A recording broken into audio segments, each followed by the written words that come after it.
A teenage girl sits in her bedroom in Sacramento, California, headphones pressed tight against her ears.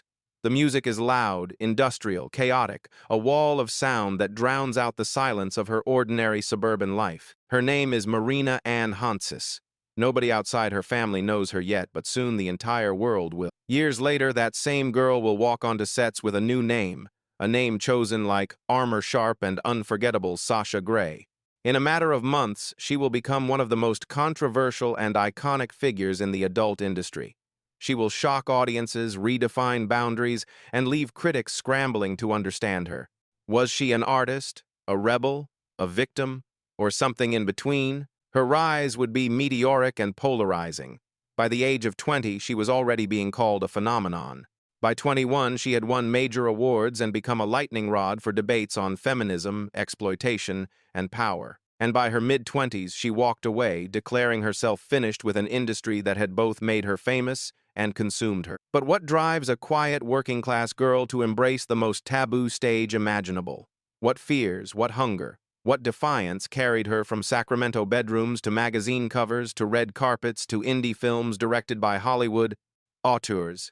And what happens when a woman tries to take control of the very image the world has already written for her? Sasha Grey's story is not just about adult films. It's about ambition, rebellion, survival, and the cost of daring to live outside the lines. But before the fame, before the infamy, before the name that became a brand, she was just Marina, a girl searching for meaning in a world that often felt empty. Before she was Sasha Grey, before the magazines and headlines, she was Marina Ann Hansis, born in 1988-inch North Highlands, a working-class suburb of Sacramento. Her childhood was not glamorous, it was survival. Her father, a Greek-American mechanic, left when she was still young. Her mother struggled to keep the family afloat. Money was tight, and so was love. Marina grew up surrounded by instability, a girl caught between fractured parents and fractured dreams. In school, she was quiet but restless, a thinker who never quite fit in. She wasn't the cheerleader or the prom queen. She was the girl in the back listening to 9-Inch Nails and reading philosophy books while her classmates planned football games. But beneath that quiet surface was a hunger, a refusal to live the life she saw around her. A life of low-paying jobs, small apartments, bills piling up. Marina wanted more, even if she didn't yet know what more meant. At 15, she started working at odd jobs to support herself. Waitressing, retail, whatever she could find. Each paycheck felt like a trap. The harder she worked, the more she realized how little it gave back. She saw adults around her stuck in the same cycle, tired, broke, resigned. And she swore she wouldn't end up the same. Then came a spark, art, music, and cinema. Marina became obsessed with performance. She devoured movies by auteurs like Stanley Kubrick, Bernardo Bertolucci, and Steven Soderbergh. She didn't just watch, she studied. She underlined passages in books about philosophy, sexuality, and identity. She wasn't looking for entertainment, she was searching for meaning. It was around this time that she began to consider something radical: reinvention. She wanted a new identity, something bold, shocking, unforgettable.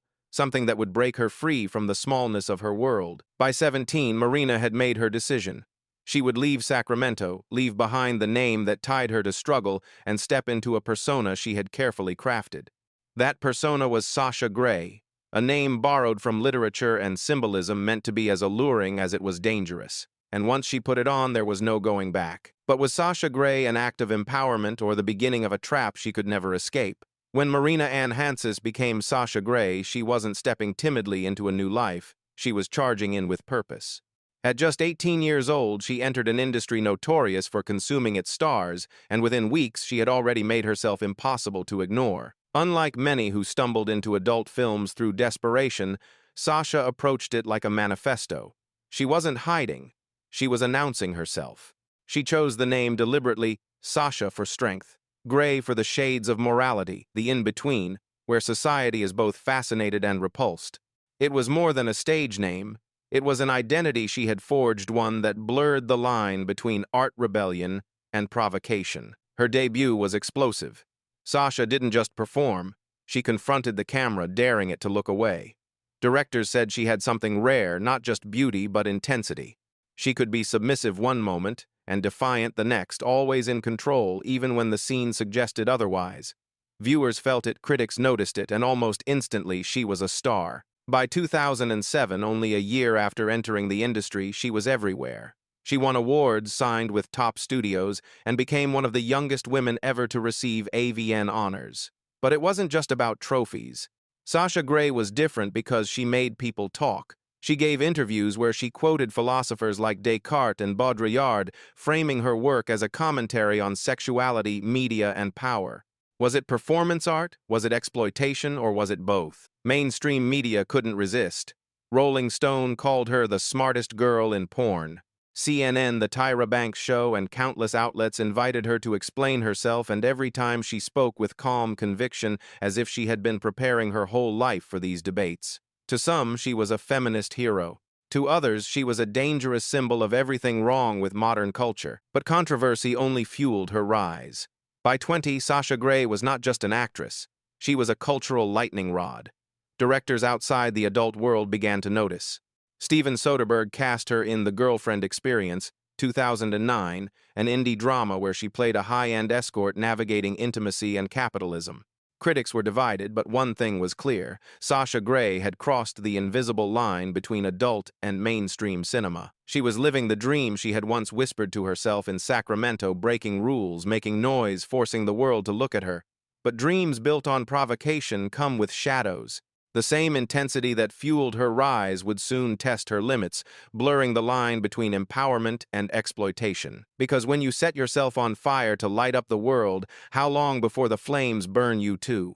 At the height of her fame, Sasha Grey seemed unstoppable. She had conquered an industry, crossed into mainstream cinema, written essays, given interviews where she out-argued seasoned journalists. To fans, she was a revolutionary. To critics, she was a threat. But beneath the spotlight, the cracks were already forming. The adult world runs on extremes, and Sasha had built her reputation on pushing boundaries. But living on that edge comes with a price. The same intensity that made her famous also drained her. Endless shoots, invasive questions, and the constant need to shock left her burned out before she even turned 23. She once admitted that people wanted her to be both a fantasy and a philosopher, a rebel and a victim, roles impossible to juggle for long. Then came the backlash. Conservative groups targeted her as a symbol of moral decay. Feminist circles debated her: was she reclaiming sexuality or reinforcing exploitation? Even within the industry, whispers spread. Sasha Grey was too outspoken, too ambitious, too different. Some saw her as a genius, others as a pariah. The breaking point came with a single photograph. In 2011, she was invited to read to elementary school children as part of a national literacy campaign. When parents discovered who she was, outrage exploded. Headlines blared. "Porn star reads to children."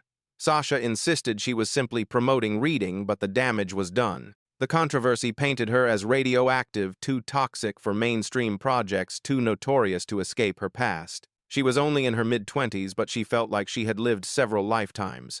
Fame had given her money, attention, and a platform, but it had also caged her in an identity she couldn't shed. She was Marina, but the world only saw Sasha Grey. Every interview, every headline, every camera flash reminded her of the gap between who she wanted to be and who the world insisted she was. So, in 2011, she did the unthinkable. She walked away. No fanfare, no drawn-out goodbyes. She simply retired. For someone who had dominated so loudly, the silence was deafening. Fans were stunned. Critics mocked. Hollywood shrugged. But beneath that silence was a woman desperately trying to reclaim her life. Sasha Grey had been a phenomenon, but she was also a human being, and humans cannot live forever as symbols. And so the question became, without the controversy, without the spotlight, without the crown, who was Sasha Grey now? When Sasha Grey walked away from adult films, many assumed it was the end of her story. How do you erase an identity that has been broadcast to millions, archived forever on the internet, replayed endlessly by strangers? Could she ever be anything but Sasha Grey, the porn star? Her answer was simple. She wouldn't erase it, she would redefine it. After 2011, she redirected her energy into projects that showcased her on her own terms. She became an author, publishing New Sex, a blend of photography and personal essays, and later a novel, The Juliet Society, which blurred eroticism and philosophy. For critics who dismissed her as just a face on a screen, the books were proof that she had a voice, sharp, unflinching, and literary. She also immersed herself in music. Teaming up with experimental artists, she explored electronic and industrial soundscapes that reflected the chaos and intensity she had always gravitated toward. As a DJ, she toured clubs worldwide, drawing crowds not just for her name but for her sound. The same defiance that marked her on-screen presence now pulsed through her beats and lyrics. Then came the digital age. Sasha leaned into streaming, gaming, and online platforms, building a following far beyond adult entertainment. On Twitch and YouTube, fans discovered a different side of her playful self-aware, a woman unafraid to laugh at her own notoriety while refusing to be trapped by it. She understood the internet better than most because she had lived both its power and its cruelty. And in 2025, she stands not as a scandal but as a survivor of fame. She has appeared in mainstream films, collaborated with fashion designers, and been featured in art exhibitions. She is still Sasha Grey, the name will never fade, but today it carries a different meaning. It's not just about the adult industry, it's about reinvention, rebellion, and resilience. Her critics remain. Some will never see past her past, but she has stopped trying to change their minds. As she once said in an interview, "I am not ashamed of my history. I am more than one thing. I refuse to live inside anyone else's definition of me." For a girl who once felt invisible in Sacramento, that defiance has become her greatest victory. Because surviving the machine is one thing, reclaiming your name and turning it into art is another entirely. Sasha Grey's story is not a neat narrative. It isn't the fairy tale of a starlet who rose, conquered, and lived happily ever after. It's jagged, complicated, and at times contradictory, just like the woman herself. She was Marina, the shy girl from Sacramento who grew up in a fractured home. She was Sasha, the teenage rebel who stormed into an industry with both fists raised, determined to own her body before anyone else could. She was the cultural lightning rod who sparked debates about feminism, exploitation, and agency. And now, in 2025, she is an artist, an author, a DJ, a streamer, a woman who refuses to be one-dimensional. Her legacy is not just in the films she made, but in the questions she forced society to confront. Where do we draw the line between empowerment and exploitation? Can a woman reclaim the narrative after the world has already written it for her? And perhaps most provocatively, why does the world demand that women be only one thing? Sasha Grey challenged those demands. She paid a price for it, the backlash, the scandals, the endless judgment. But she also carved out a rare survival story. She walked away before the industry could destroy her. She reinvented herself on her own terms. And she remains to this day a name people recognize not just for what she did, but for how she dared to define herself. Her story is not about erasure. It is about ownership. She cannot escape her past, but she has transformed it into something bigger, a reminder that even in the harshest spotlight, there is space for reinvention. So when history remembers Sasha Grey, what will it see? The teenager who shocked an industry, the artist who turned infamy into creativity, or the survivor who stood tall in the face of judgment and never looked back? Perhaps the answer is all of them, because Sasha Grey is not one chapter. She is a book still being written. What do you think? Is Sasha Grey's story one of empowerment or caution? Leave your thoughts in the comments, and don't forget to like and subscribe for more celebrity stories, the rise, the fall, and everything in between.